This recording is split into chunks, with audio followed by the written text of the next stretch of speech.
할렐루야, 주님의 사랑과 은총이 넘치시길 바랍니다. 오늘 10월 5일 수요일 날 아침이군요.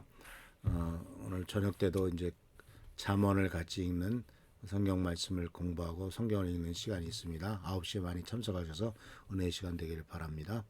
오늘 말씀은 야고보서 5장 4절 말씀입니다. 4절은 이렇게 되어 있습니다. 보십시오. 여러분의 밭에서 곡식을 벤 일꾼들에게 주지 않고 가로챈 품삯이 소리를 지르고 있습니다. 그래서 그 일꾼들의 아우성 소리가 전능하신 주님의 귀에 들어갔습니다. 쉬운 번역으로 또 이렇게 됐습니다. 여러분은 여러분의 농장에서 일한 노동자의 노임을 착취하였습니다. 그들의 아우성 소리를 들으십시오. 그 아우성 소리가 만군의 주님의 귀에까지 들렸습니다.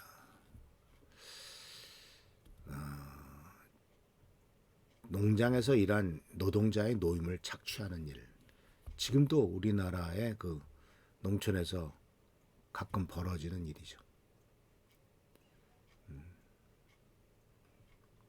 근데 품삯이 소리 지른다. 표현이 참 의미가 있죠. 품삯이 소리 지릅니다. 가인이 아벨을 쳐 죽였을 때 성경은 뭐라고 되어 있냐면 땅에 떨어진 아벨의 피가 부르짖는다라고 되어 있어요. 땅에 떨어진 아벨의 피, 억울하게 죽은 아벨의 피가 하나님께 부르짖는다. 그리고 정당하게 줘야 되는데 주지 않고 가로챈 품삯은 내 것이 되는 것이 아니라 그 품삯이 소리를 지르고 있다. 그러니까 일꾼들의 소리 지름이 억울하다 왜 안 주냐 하는 소리 지름이 품삯이 소리를 지르는 것이고 그것은 전능하신 하나님의 귀에까지도 들리고 있다. 참 이 말씀은 굉장히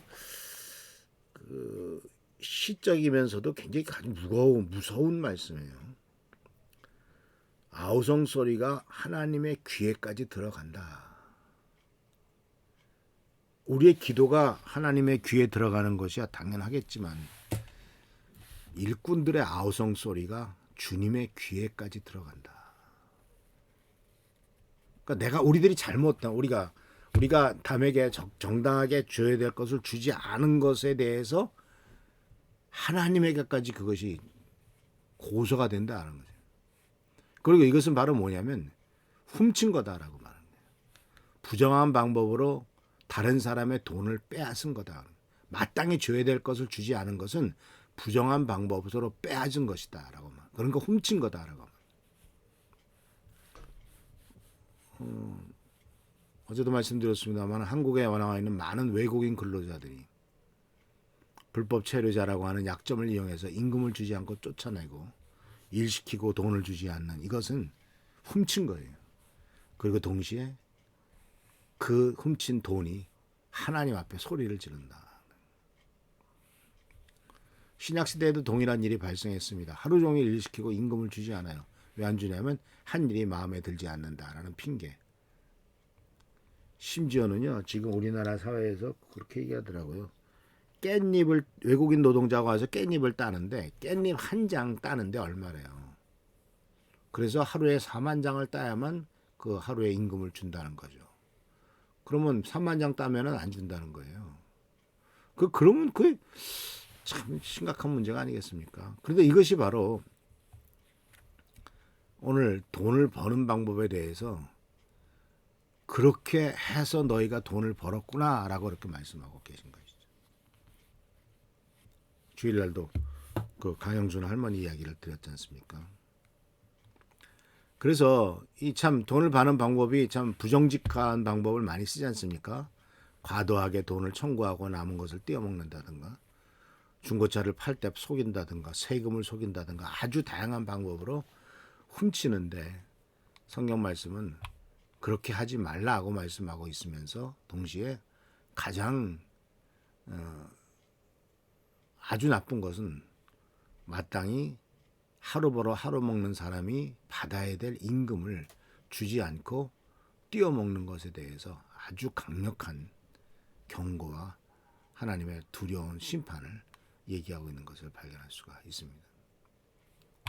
그래서 이게 돈을 버는 방법에 대한 문제이고요. 그리고 이제 5절 말씀 속에서는 이제 그렇게 해서 이제 하는 일에 대해서 이렇게 평가를 하고 있는데요.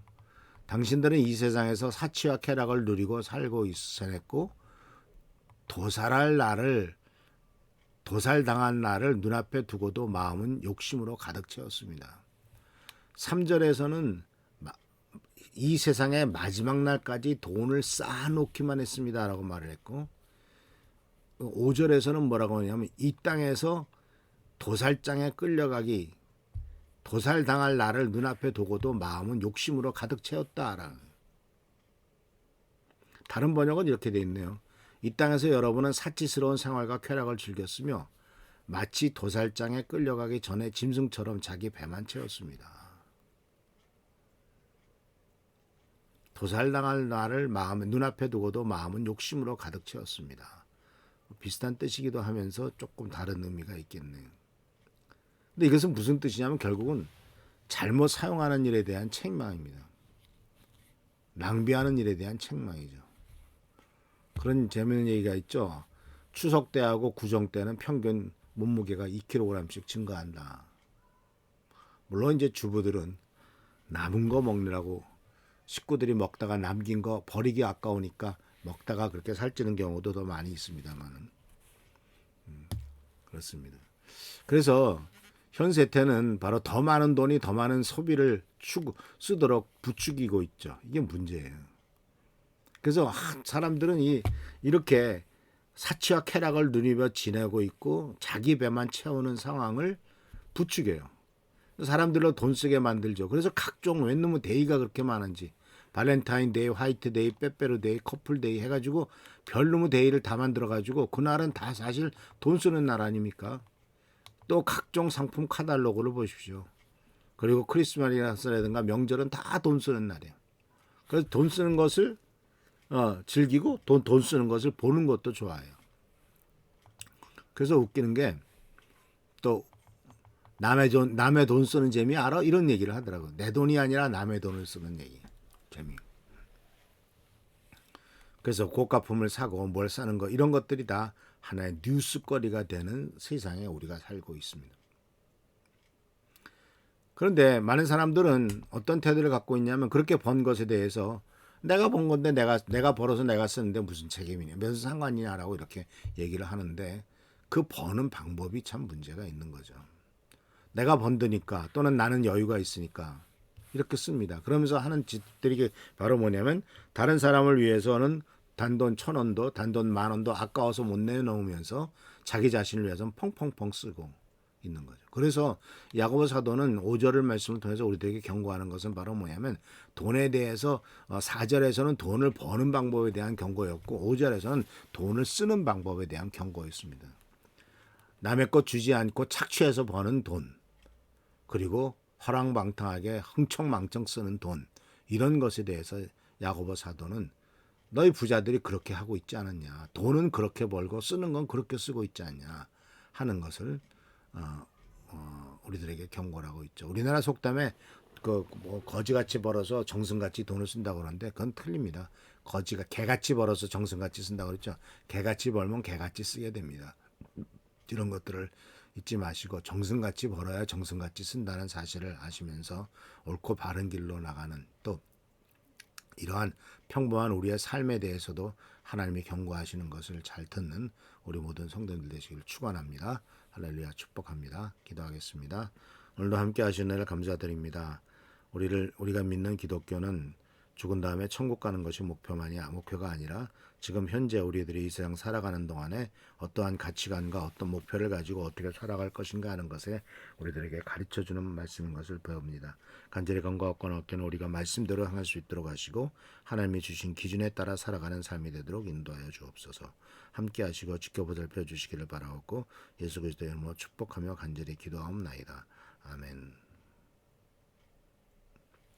오늘도 하나님의 사랑과 은총이 넘치시기를 축원합니다.